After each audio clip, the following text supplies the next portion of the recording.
বিসমিল্লাহ রহমানির রহিম। আসসালামু আলাইকুম বন্ধুরা, আপনারা দেখতে পাচ্ছেন আফতাব শাহিটা বাচ্চা। আফতাব কোম্পানির একটাই উন্নত জাতের মুরগি।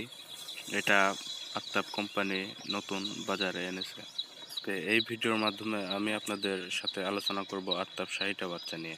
ভিডিওটা প্রথম থেকে শেষ পর্যন্ত দেখার জন্য অনুরোধ রইল।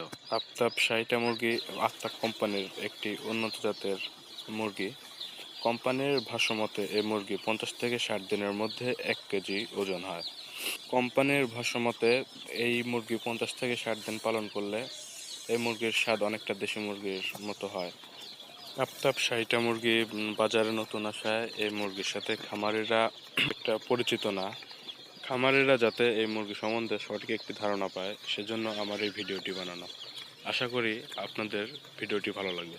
কয়েকটি ধাপে ধাপে এবং কয়েকটি পর্বের ভিডিও বানিয়ে আপনাদের সঠিক ধারণা দেওয়ার চেষ্টা করব ইনশাল্লাহ। কোম্পানি থেকে আসার পরে বাচ্চাকে তাপের ব্যবস্থা করতে হবে, যাতে বাচ্চাগুলো কিছু বা নর্মাল বাচ্চা থাকলে সেগুলো শক্ত বা ঝরঝরা হয়ে যাবে, এবং লাইট দিয়ে তাপ দিতে হবে এবং নিচে পেপার পেরে দিতে হবে। কারণ বাচ্চার যেখানে ঘুণ থাকে, ঘুণ বা তুষ আমরা লিটার বলি যাকে, লিটার পেরে দিলে বাচ্চা ওই লিটারকে ফিড মনে করে খায় এবং অনেক বাচ্চার চোখেতে চোখ নষ্ট হয়। সেই জন্য লিটারের উপরে খবরের কাগজ পেরে দিতে। এবং প্রথম দিন বাচ্চাকে গ্লুকোজ বা লাইসোভিট নামে ওষুধ দিয়ে পানি দিতে হবে। গ্লুকোজ দিলে ভালো হয়, গ্লুকোজ না থাকলে লাইসোভিট দিয়েও পানি দিতে পারেন। প্রতি 1 লিটার পানিতে 3 গ্রাম কিংবা 4 গ্রাম করে লাইসোভিট দিয়ে বাচ্চাকে পানি দিতে পারেন। লাইসোভিট এবং গ্লুকোজ এই দুইটা দিলে বাচ্চার অনেক ঝরঝরা, অনেক শক্ত হয়।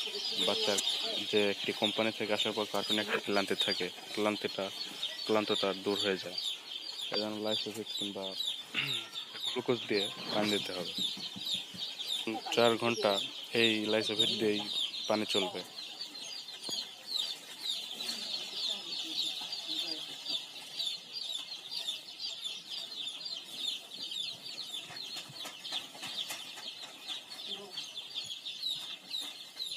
এবং আমরা এখানে ব্যবহার করছি আফতাব সফল ব্রয়লার ফিড। আমরা সফল ব্রয়লার ফিড ব্যবহার করছি এই কারণে, আফতাব ব্রয়লার ফিড আপনার এর গ্রোথ বেশি হবে ব্রয়লার ফিড খাওয়ালে, তাই এখানে ব্রয়লার ফিড ব্যবহার করা হচ্ছে। আজকের ভিডিও এই পর্যন্তই। সামনের ভিডিওতে আপনাদের সাথে আরও বিস্তারিত আলোচনা করব ইনশাল্লাহ। তো সবাই ভালো থাকবেন, সুস্থ থাকবেন। আল্লাহ হাফেজ।